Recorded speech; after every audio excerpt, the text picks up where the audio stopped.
Hello student. आज जो है हम सब class 11th chapter number 5 morphology of flowering plant start करने वाले हैं। ठीक है, तो चैप्टर का नाम क्या है हमारा? Morphology of flowering. Morphology of flowering plant. ठीक है, तो देखो मॉर्फोलॉजी में हम सब क्या पढ़ते हैं कि मॉर्फोलॉजी का मतलब होता है एक्सटर्नल स्ट्रक्चर। मॉर्फोलॉजी का क्या मतलब होता है? External structure. ठीक है, तो हम सब मॉर्फोलॉजी में एक्सटर्नल स्ट्रक्चर पढ़ने वाले हैं। अब यहाँ पर जस्ट नेक्स्ट वर्ड में आपको दिख रहा होगा, यहाँ पर लिखा है फ्लावरिंग प्लांट। तो हम सब एक्सटर्नल फीचर किसका पढ़ेंगे? फ्लावरिंग प्लांट का। तो अगर बात करते हैं कि एक फ्लावरिंग प्लांट में आपको जनरली क्या मिलेगा, ऐसे तो लार्ज डाइवर्सिटी होता है। ठीक है, अगर फ्लावरिंग प्लांट का बात करें तो लार्ज डाइवर्सिटी होता है, लेकिन फिर भी कुछ बेसिक स्ट्रक्चर आपको फिक्स ही मिलेगा, जैसे कि रूट, स्टेम, ठीक है, लीव्स, फ्लावर एंड फ्रूट। ठीक है, तो आपको कोई भी फ्लावरिंग प्लांट आपको दिख जाए तो बेसिक ये स्ट्रक्चर आपको मिलेगा ही, भले इन स्ट्रक्चर में आपको बहुत सारा डिफरेंस मिले। बोलने का ये मतलब है कि बहुत ही अलग अलग प्रकार के रूट, स्टेम, लीव्स आपको यहाँ पर मिल सकते हैं, लेकिन बेसिक ये सब मिलेगा ही। तो सबसे पहले हम सब रूट के बारे में स्टार्ट करते हैं पढ़ना। ठीक है, कि रूट क्या होता है, कहाँ से बनता है। तो सबसे पहले कुछ जनरल बात देखते हैं रूट के बारे में। तो रूट जो होता है, एक बस याद करने के लिए लिख लेते हैं कि ये मोस्टली जियोट्रॉफिक होता है। क्या होता है? Mostly positively geotropic. क्या बोल सकते हैं? Mostly positively geotropic. ठीक है, मोस्टली क्या होगा? Positively geotropic. क्या मतलब है जियोट्रॉपिक का? कि मतलब रूट जो है ग्रो करता है किधर की ओर? ग्रेविटेशन के तरफ। ठीक है, सेकेंड बात करते हैं तो मोस्टली ये निगेटिवली निगेटिवली फोटोट्रॉपिक होता है।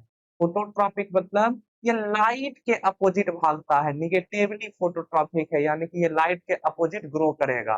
ठीक है, अगर नेक्स्ट बात करते हैं तो एक और कैरेक्टर इसका जान लेते हैं कि मोस्टली क्या होता है? नॉन ग्रीन होता है, इसमें क्लोरोफिल नहीं मिलता है। ठीक है, नॉन ग्रीन, या दूसरे वर्ड में इसको कहें non photo synthetic. Non photo synthetic होता है। ठीक है, अगर बात करें इस पर इसका फंक्शन के बारे में, तो इसका फंक्शन जो है मोस्टली देख लेते हैं। Function of root, function of root. तो फंक्शन ऑफ रूट में सबसे मेन फंक्शन यहाँ पर आ जाएगा। तो सबसे मेन फंक्शन पहला बात करें तो ये हेल्प करता है absorption of absorption of absorption of and mineral water and mineral from soil. सबसे इंपॉर्टेंट पार्ट। अगर दूसरा इंपॉर्टेंट पार्ट बात करें तो ये एक चीज और मदद करेगा, ये एंकोरेज प्रोवाइड करेगा। क्या प्रोवाइड करेगा?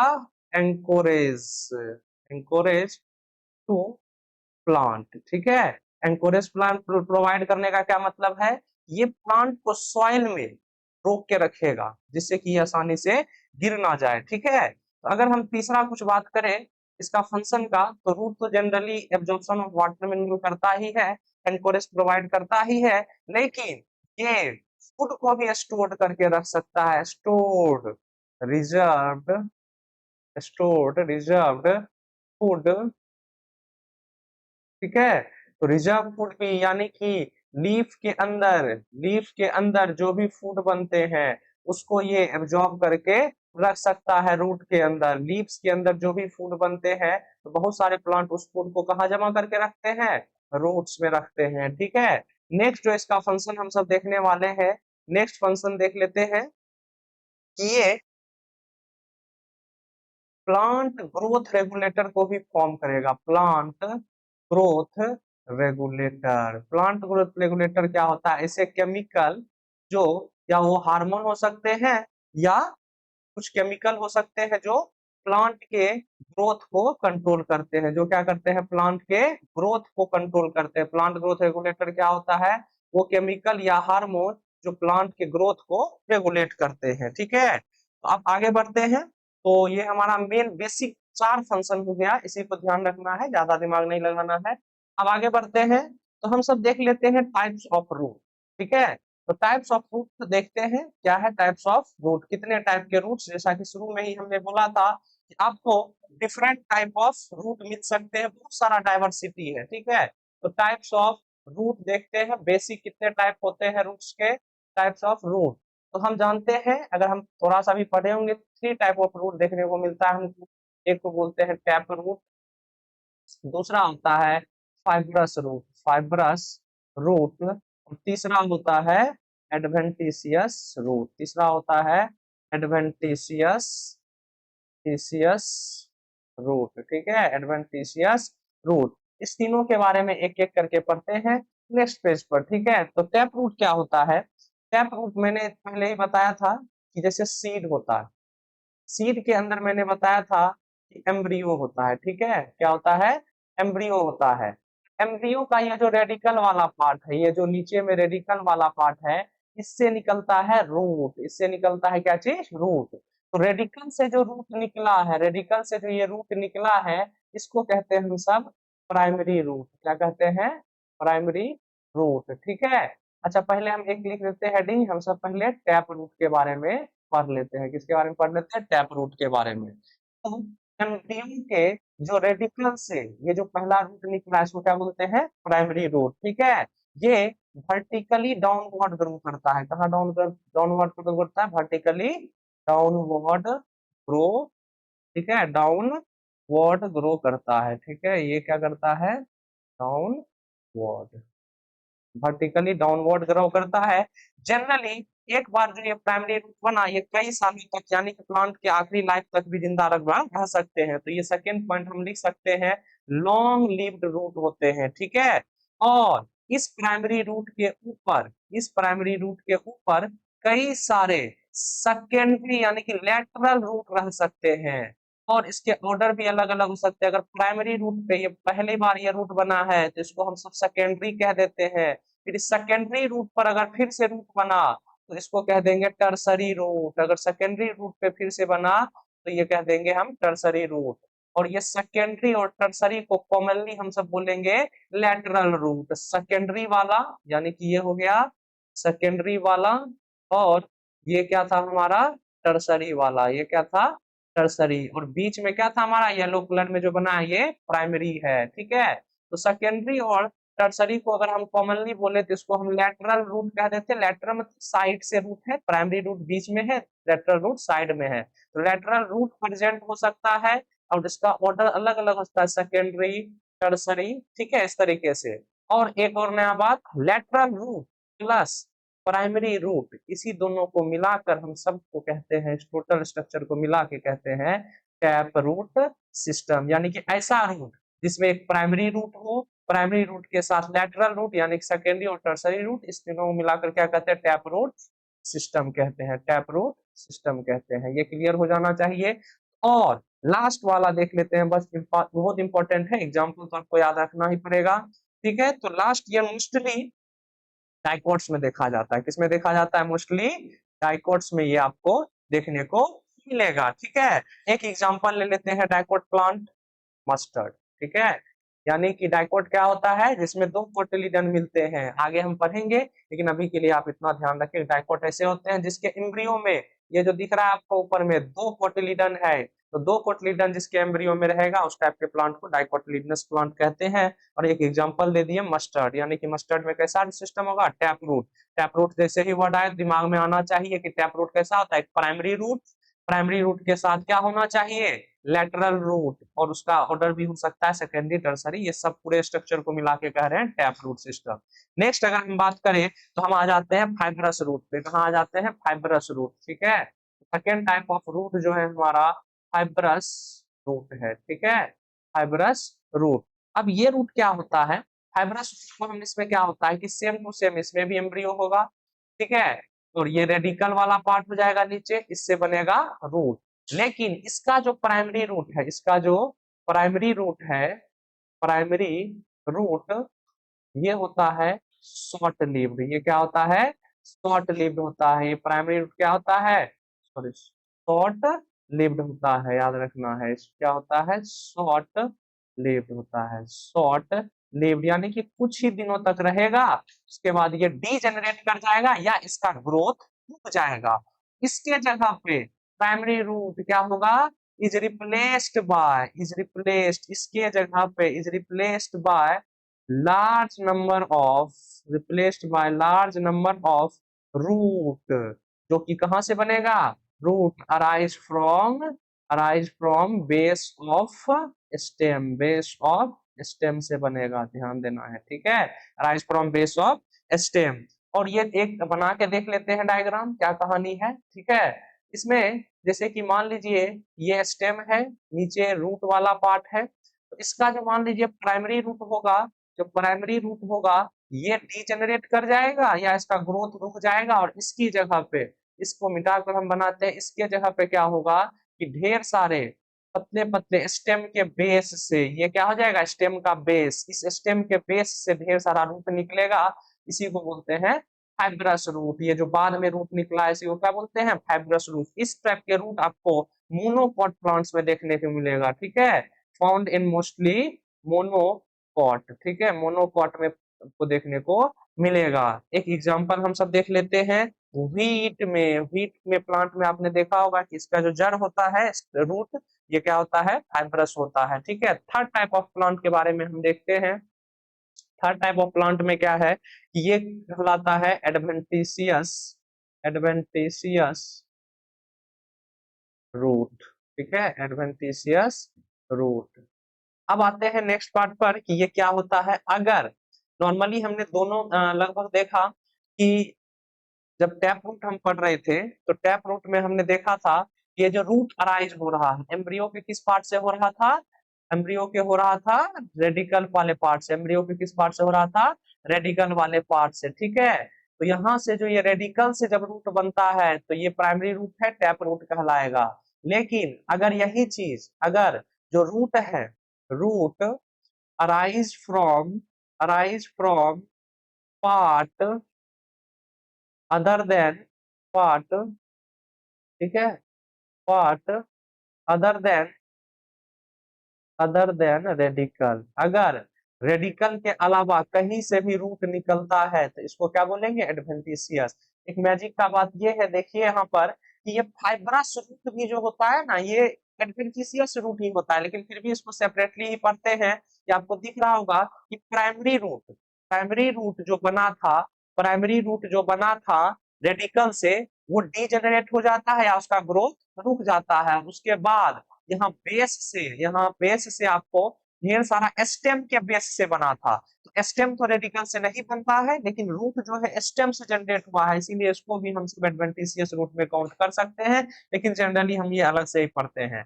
एडवेंटिशियस रूट मोस्टली ये जो है दोनों में मिल सकता है, डाइकोट में भी मिल सकता है और मोनोकॉट में भी मिल सकता है। और एनसीईआरटी में एग्जांपल भी दिया है। अगर डाइकोट का बात करें तो डाइकोट का एग्जांपल हम सब लिख लेते हैं, बेनियन ट्री, क्या लिख लेते हैं, बेनियन ट्री, ठीक है, बेनियन ट्री। और मोनोकॉट्स का बात करें तो मोनोकॉट्स में हम सब एग्जांपल लिख सकते हैं, ग्रास और मॉन्स्टेरा, ग्रास और दूसरा एग्जांपल लिख सकते हैं मॉन्स्टेरा, ठीक है, ग्रास और मॉन्स्टेरा, ये दोनों प्लांट में आपको एडवेंटिशियस रूट देखने को मिलेगा। कुछ हम सब मदद दे सकते हैं पिक्चर का कि ये दिखा रहा हूं मैं, ये जो पेड़ है, ये दिखा पौधा, सॉरी, ये जो दिख रहा है ये क्या है, एक मोस्टेरा का पौधा, ये क्या है, मोस्टेरा। अगर इसका हम स्टेम देखें तो ये आपको दिख रहा होगा कि स्टेम से ये रूट निकल रहा है, आप देख सकते हैं यहाँ पर कि स्टेम से ये रूट निकल रहा है इस तरीके से, तो ये कौन सा रूट हो जाएगा, एडवेंटिशियस रेट। और बाहर से ऊपर से देखने में ये पौधा इस तरीके का दिख रहा है, ये मोस्टेरा है। बात करते हैं बेनियन ट्री का, तो ये जो आपको रूट दिख रहा है ये सब क्या है, एडवेंटिशियस रूट है, ठीक है, ये सब क्या है, एडवेंटिशियस रूट है, याद रख लेना है, ठीक है। अब आते हैं नेक्स्ट पार्ट पर, नेक्स्ट पार्ट पर देख लेते हैं एडवेंटिशियस रूट के बाद हम सब देखेंगे नेक्स्ट टॉपिक जो कि है रीजन ऑफ रूट। तो हम देखेंगे, हम सिर्फ रूट के रीजन को देख रहे हैं, यानी कि रीजन ऑफ रूट, यानी कि एक रूट में क्या क्या रहता है, ठीक है, कौन कौन से पार्ट आपको मिलते हैं। तो जनरली जब हम एक रूट बनाते हैं तो कुछ इस तरीके का बना लेते हैं, ठीक है, ये नीचे में ये से हो गया रूट। तो रूट के सबसे जो लास्ट एपेक्स है, यहाँ पर आपको एक स्ट्रक्चर दिखेगा इस तरीके से, टोपी जैसा, या बोल सकते हैं कैप के तरह। ये जो ऑरेंज कलर में मैंने बनाया है, तो ये जो स्ट्रक्चर दिख रहा है, ये रूट के सबसे एपेक्स पर आता है, यानी कि टॉप पोजीशन पर। इसको बोलते हैं रूट कैप, रूट कैप। और जस्ट इस रूट कैप के ऊपर, रूट कैप के ऊपर जो कुछ दूरी तक का जो जगह है ये, ठीक है, यहाँ पर आपको कुछ सेल मिलेंगे, और इस जगह को हम बोल देते हैं मेरिस्टेमेटिक जोन। इसको क्या बोल देते हैं?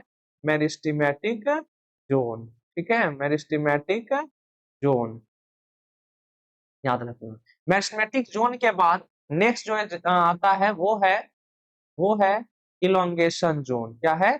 Elongation zone. ये कुछ दूरी तक क्या है? Elongation zone, elongation zone. और लास्ट पार्ट हमारा आ जाता है मैच्योरेशन जोन, ठीक है। लास्ट पार्ट क्या है? मैच्योरेशन, मैच्योरेशन जोन, ठीक है। अब एक एक करके इन सभी जोन के बारे में पढ़ते हैं। तो सबसे पहले अगर हम देखते हैं तो मेरिस्टेमेटिक जोन के बारे में पढ़ते हैं। क्या पढ़ते हैं? मेरिस्टेमेटिक जोन, ठीक है, मेरिस्टेमेटिक जोन। इसमें क्या खासियत है? सबसे पहले हम देखते हैं कि ये, अगर इसका पोजीशन बात करें, छोटा छोटा बात इंपॉर्टेंट होता है, कभी कभी स्टेटमेंट वाले क्वेश्चन में पूछ लिया जाता है। जैसे कि इसमें लिखा है कि रूट मेरिस्टेमेटिक जोन जो है few millimetre above root cap, इसका पोजीशन क्या बोलते हैं? Few millimetre above root cap. आपको इसका चेंज करके दिया जा सकता है कि few centimetre above root cap, इस टाइप से क्वेश्चन पूछ सकता है। अब यहाँ इस रीजन का, इस जगह का खासियत क्या है? ये जो जगह, इतना सा एरिया बनाया गया है जिसको हम सबमेरिस्मेटिक जोन बोले, यहाँ पर जो सेल होते हैं, यहाँ पर जो सेल होते हैं, जनरली ये जो सेल होते हैं यहाँ, ये कंटिन्यूअसली डिवाइड करते हैं। क्या करते हैं? कंटिन्यूअसली डिवाइड करते हैं। सेल डिवाइड्स कंटिन्यूअसली, ठीक है, डिवाइड्स कंटिन्यूअसली, याद रखना है। यहाँ के जो सेल है लगातार सेल डिवीजन कर करके न्यू सेल बनाते रहते हैं। और ये जो नया नया सेल बनाएगा, ये ऊपर की तरफ फेंकेगा और नीचे की तरफ फेंकेगा, याद रखना है, ठीक है। नेक्स्ट जो है सेल, इसका देखते हैं, कुछ सेल का कैरेक्टरिस्टिक देखते हैं कि यहाँ पर जो सेल आपको मिल रहा है इस रीजन में, मेरिस्टेमेटिक में, इसका सेल क्या है? तो जनरली स्मॉल होता है। ये क्या होते हैं? वेरी स्मॉल होते हैं, याद रखना है। ये जो सेल होते हैं वेरी स्मॉल होते हैं। इनके जो सेल वॉल है वो बहुत ही थिन होता है, ठीक है, थिन सेल वॉल। और नेक्स्ट बात करें, इसमें जो वैक्यूल है, वैक्यूल जो प्लांट सेल के अंदर रहता है, एक सैक लाइक स्ट्रक्चर, थैली जैसा स्ट्रक्चर है, ये अब्सेंट रहेगा या स्मॉल रहेगा? अब्सेंट रहेगा या क्या रहेगा? स्मॉल रहेगा, ठीक है। नेक्स्ट जो है इसका प्रोटोप्लाज्म के बारे में बात करते हैं। प्रोटोप्लाज्म क्या होता है? डेंस होता है। प्रोटोप्लाज्म क्या होता है? डेंस होता है, याद रखना है, ठीक है। एक और देख लेते हैं पोजीशन के बारे में ही। तो यहाँ पर हम इस पे लिख लेते हैं कि ये सब एपिकल इन पोजीशन होता है, यानी कि एपेक्स, एपेक्स मतलब होता है सबसे टॉप पोजीशन, लेकिन सबसे टॉप पोजीशन पे तो क्या है? Root cap. तो रूट कैप से थोड़ा सा नीचे, इसीलिए सब वर्ड यूज किए हैं। जैसा कि आप जानते हैं इंस्पेक्टर के थोड़ा नीचे होता है सब इंस्पेक्टर, उसी तरीके से यहाँ पे मेरिस्मेटिक जोन जो है एपेक्स के थोड़ा नीचे है, इसीलिए इसको सब एपिकल हम सब कहते हैं पोजीशन में। ये भी याद रखना है कि few millimetre above root cap इसको माना जाता है, ठीक है। नेक्स्ट जो है हम सब इसमें हम देखते हैं कि रूट कैप के बारे में थोड़ा सा पढ़ लेते हैं। मेरिस्मेटिक जोन के सबसे टॉप पोजीशन पे है, तो क्या पढ़ लेते हैं? रूट कैप, ठीक है। तो रूट कैप को क्या बोलते हैं? ये वर्ड याद रखना है। थिम्बल, थिम्बल लाइक स्ट्रक्चर होता है। थिम्बल लाइक स्ट्रक्चर कैसे इमेजिन करना? सीधा ये जो मैंने स्ट्रक्चर पीछे बनाया था, कि ये इस टाइप का जो स्ट्रक्चर होता है ना, ठीक है, इसी को क्या बोलते हैं? Thimble like structure, cap like structure. अगर आप पबजी खेलते होंगे तो वो कुछ अंगूठे में एक कवर कैप टाइप पहनते हैं, बस उसी टाइप के स्ट्रक्चर को क्या बोलते हैं? थिम्बल लाइक स्ट्रक्चर, ठीक है। इमेजिन करना बहुत जरूरी है। ये क्या करता है? तो अभी मैंने बताया था, कवर रूट एपेक्स। एपेक्स मतलब टॉप पोजीशन जो है इसका, इसके टॉप पोजीशन को क्या करता है? कवर करके रखता है। इसके रूट के टॉप पोजीशन को क्या करता है? जैसे ये रूट है, अगर तो रूट के इस टॉप एपेक्स को क्या करेगा, कवर करके रखता है। और इस कवर से होता क्या है, तो कवर से ये होता है कि ये प्रोटेक्ट करता है इसका, ये एपेक्स पोजीशन को क्या करता है, प्रोटेक्ट करता है। तो लिख सकते हैं कि रूट के टॉप पोजीशन को प्रोटेक्ट कर रहा है, तो protect tender apex. Tender apex का क्या मतलब है, टेंडर एपेक्स का मतलब है नाजुक वो जो लास्ट वाला छोर है, ठीक है। तो protect tender apex of root as its make as its as it sorry एक second as it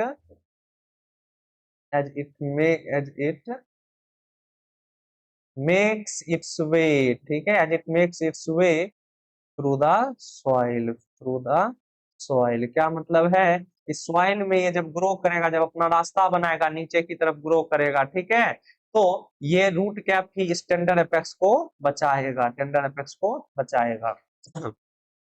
next part, हम सब रूट कैप के बाद जानते हैं कि ऊपर देख सकते हैं कि ये जो मेरिस्टेमेटिक जोन था, रूट कैप के बारे में भी देख लिए, मेरिस्टेमेटिक जोन देख लिए, अब जो बचता है वो क्या है, इलोंगेशन जोन देखते हैं, ठीक है। तो इसको बोल सकते हैं जोन ऑफ इलोंगेशन या सीधा सीधा इलोंगेशन जोन, इलोंगेशन जोन। चलिए आगे, इलोंगेशन जोन का सबसे बड़ी खासियत पोजीशन जरूर याद रख लेना। ये सब एनसीईआरटी या इस टाइप के वर्ड को बार बार स्टेटमेंट वाइज क्वेश्चन में रिपीट किया जाता है, तो ये इसको बोलते हैं proximal to meristematic zone, proximal to meristematic zone, ठीक है, जस्ट मेरिस्टेमेटिक जोन के ऊपर रहता है। अब इसका कुछ खास कैरेक्टरिस्टिक है, सबसे पहले जानते हैं कि यहाँ यहाँ का जो सेल है इलोंगेशन जोन में जो ये पार्ट बनेगा, तो पता है कि बॉडी का हर कोई भी लिविंग है उसका पूरा बॉडी सेल से मिलकर बना है। तो अगर सेल से मिलकर बना है तो सिंपल सा बात है कि इस जोन में जो नया नया सेल आएगा ये भी पार्ट सेल से मिलकर बना होगा, zone of elongation, zone of elongation, ठीक है, जोन ऑफ इलोंगेशन। तो खासियत क्या है कि इसका सेल कहां से आ रहा है, ठीक है, इलोंगेशन जोन के जो सेल है ये कहां से आ रहा है, तो ये मेरिस्टेमेटिक जोन में जो सेल डिवाइड हो रहे थे वही सेल ऊपर की ओर गए हैं, तो इसी में कुछ थोड़ा सा बदलाव हुआ है, उस बदलाव को हम सब देखते हैं। तो सबसे पहला बदलाव क्या है कि मेरिस्टेमेटिक जोन से जो इलोंगेशन जोन में सेल गए हैं उनमें सेल डिवीजन कैपेसिटी क्या हो चुका है, लॉस्ट हो चुका है, सेल डिवीजन कैपेसिटी क्या हो चुका है, लॉस्ट हो चुका है, ये बात ध्यान रखना है, ठीक है। दूसरा अगर हम बात करें तो इसमें वैक्यूल, हमको पता है कि मेरिस्टेमेटिक टिश्यू, मेरिस्टेमेटिक जोन में जो हमने पढ़ा था सेल की, यह यहाँ के सेल में वैक्यूल या तो एब्सेंट रहेगा या स्मॉल, लेकिन इलोंगेशन जोन में जाने के बाद इस सेल में क्या हो जाता है, वैक्यूल डेवलप हो जाता है, सेल डेवलप्स वैक्यूल, ठीक है, वैक्यूल, ठीक है, इसको याद रख लेना है। तो सेल डेवलप्ड वैक्यूल, और इसका मेन क्या है कि यहाँ यहाँ पर सेल जाने के बाद सेल में क्या बदलाव हो रहा है, तो कुछ बदलाव हमने देखा कि सेल अपना डिवीजन कैपेसिटी लॉस्ट कर देता है और अपने अंदर वैक्यूल बनाता है। एंड मेन ये जो है रीजन ऑफ इलोंगेशन में cell undergoes undergoes undergoes rapid rapid elongation rapid elongation and enlargement, ठीक है, यानी कि ये लंबा होगा, सेल क्या होगा, इस तरीके से लंबा खींचेगा और थोड़ा सा बड़ा भी होगा, ठीक है। तो याद रख लेना ये सब बदलाव हो रहा है मेरिस्टेमेटिक जोन से, जो सेल डिवाइड हो के ऊपर गया उसमें क्या क्या बदलाव हमने देखा था, एक तो इसका डिवीजन कैपेसिटी खत्म हो जाता है, फिर सेल जो है वैक्यूल से भी बना लेता है, और ये रैपिड इलोंगेशन और इनलार्जमेंट करता है। इससे होता क्या है, इसका रिजल्ट ये होता है, इसका रिजल्ट ये होता है कि रूट का जो है ग्रोथ होता है, रूट का क्या होता है, ग्रोथ होता है, रूट ग्रोथ इन लेंथ, यानी कि लेंथ साइड से जो है ये रूट ग्रो करता है। क्यों, क्योंकि इलोंगेशन जोन में जो सेल है वो इलोंगेट यानी कि लंबे बन रहे हैं और बड़े हो रहे हैं, ठीक है। तो यहाँ कुछ बात था, ये लगभग आखिरी पार्ट में हम सब चलते हैं, ठीक है। आखिरी पार्ट में अगर हम देखें तो आखिरी पार्ट में